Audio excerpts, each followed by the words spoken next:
Eu sou a Monice e neste vídeo eu vou apresentar o tema A Política Linguística na Rússia, dentro do contexto do Grupo BRICS. Esse trabalho faz parte da disciplina de Políticas Linguísticas da Universidade Federal de Santa Catarina, mais especificadamente do curso de Letras Português, e ele tem como objetivo compreender como o Estado russo organiza e regula sua diversidade linguística. Para isso, eu vou tentar levar em consideração a história, a estrutura federal e o contexto político do país. Então, antes de analisarmos a Rússia em si, é importante entender o que é o BRICS. O termo é um acrônimo para Brasil, Rússia, Índia, China e África do Sul.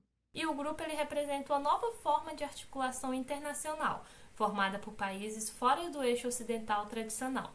O objetivo é influenciar a geopolítica e o mercado global e principalmente defender essa participação equitativa dos países emergentes nos processos de desenvolvimento. Diferente de outros blocos que a gente conhece, o BRICS ele não possui secretariado permanente nem orçamento próprio. Ele funciona por presidência rotativa anual e todas as decisões são tomadas por consenso. Então, nesse contexto do BRICS, a Rússia ela tem um papel central. Ela, tanto pelo poder geopolítico que ela tem nos dias atuais, quanto a herança cultural e linguística que ela mantém até hoje.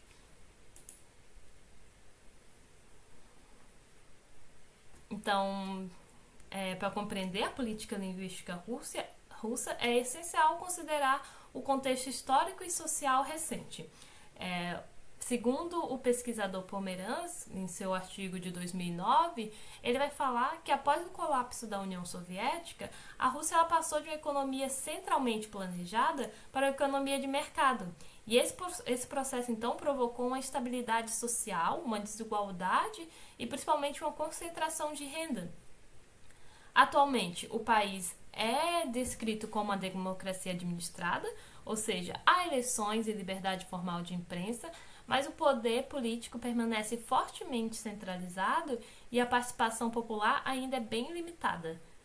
Apesar disso, o que a gente vê de comunicação oficial do país e em jornais é que você consegue perceber um esforço para tentar construir uma sociedade pós-industrial que seja baseada principalmente na inovação e no conhecimento e que, junto a isso, busque garantir uma igualdade de direitos e até uma certa forma de mobilidade social. Esse contexto, no caso, então, esse contexto político e social, ele influencia diretamente as políticas linguísticas, especialmente quanto ao equilíbrio entre diversidade cultural e unidade nacional. Então, aqui no slide, a gente consegue ver a Federação Russa, no caso, é o maior país do mundo. Ele é localizado entre a Europa e a Ásia. E ela tem, e nesse caso, como a gente consegue ver na imagem, ele tem uma dimensão continental, que faz com que o país abrigue uma enorme variedade de povos, línguas e culturas. Essa diversidade é um dos elementos centrais da identidade russa. Mas também ela representa um desafio político e principalmente administrativo para a formulação de políticas linguísticas inclusivas. Então, como eu venho falando até o momento, a Rússia é um dos países mais etnicamente diversos do planeta, possui mais de 190 grupos étnicos e cerca de 270 línguas e dialetos. O russo é a língua oficial federal do país, conforme o artigo 68 da Constituição, que a gente vai ver um pouco mais à frente.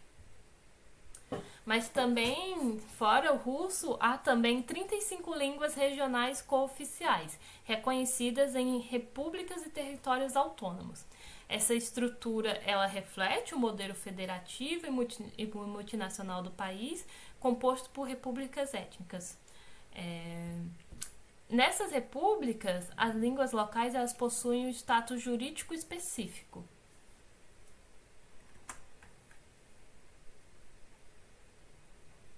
Então, de acordo com... Eu trouxe aqui o censo de 2021. De acordo com o censo de 2021, os russos possuem aproximadamente 70 compõe, no caso, 72% da população do país, e a sua língua, o russo, pertence à família eslava.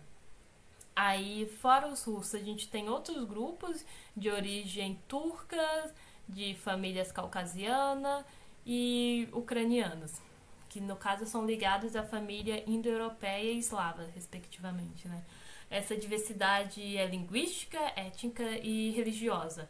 Ela impacta diretamente a forma como o Estado busca equilibrar a unidade nacional e pluralismo cultural. Então, em todo esse contexto, a política linguística ela funciona como uma ferramenta de integração, mas também pode ser percebida como um instrumento de controle e centralização, que é o que a gente vai ver em seguida.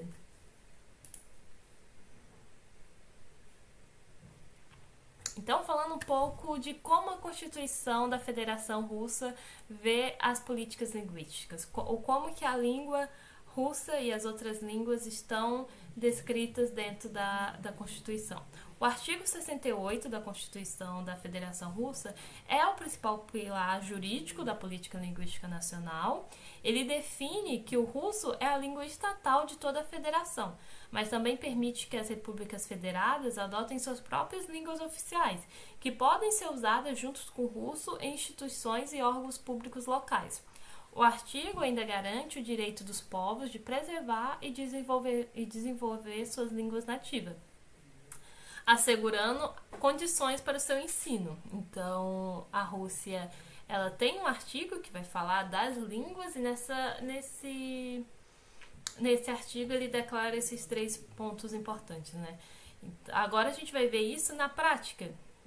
Como que eles desenvolveram esse que a gente pode chamar até de um ideal, né? Que é tentar preservar o direito dos povos e assegurar as condições para o desenvolvimento do ensino. Então, na prática, na teoria, esse artigo ele busca conciliar a diversidade linguística interna com a necessidade de coesão nacional. Eu trouxe aqui, então, um marco jurídico temporal, que é para a gente conseguir enxergar como que essas políticas linguísticas na Rússia vêm sendo desenvolvidas.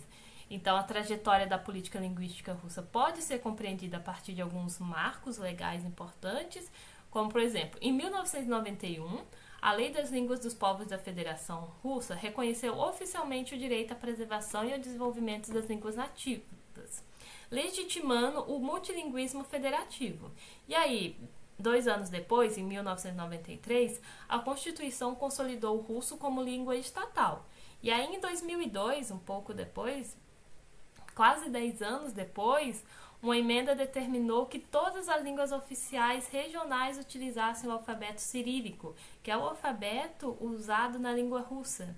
E essa medida ela visava uniformizar a escrita, mas, claro, ela foi muito criticada, principalmente pelas minorias, porque ela acaba restringindo a autonomia de algumas repúblicas que não usavam esse alfabeto na sua escrita. E aí, 3 anos depois, em 2005, a Lei Federal número 53 reforçou o status do russo como língua oficial única em nível federal.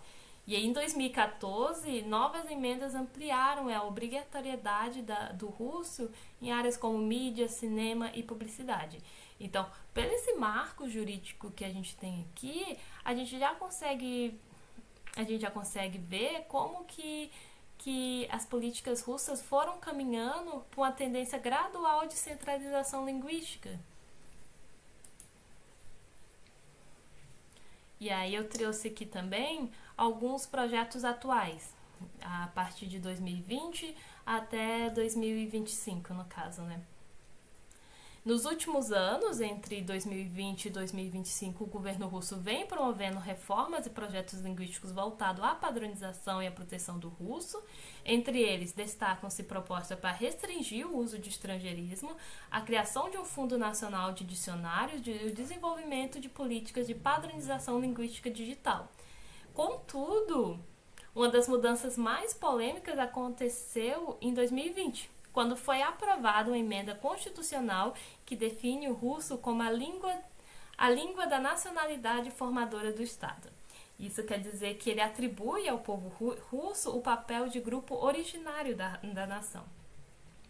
Novamente, essa emenda foi muito criticada justamente pelos representantes das minorias, que afirmam que ela contradiz o princípio do Estado multinacional.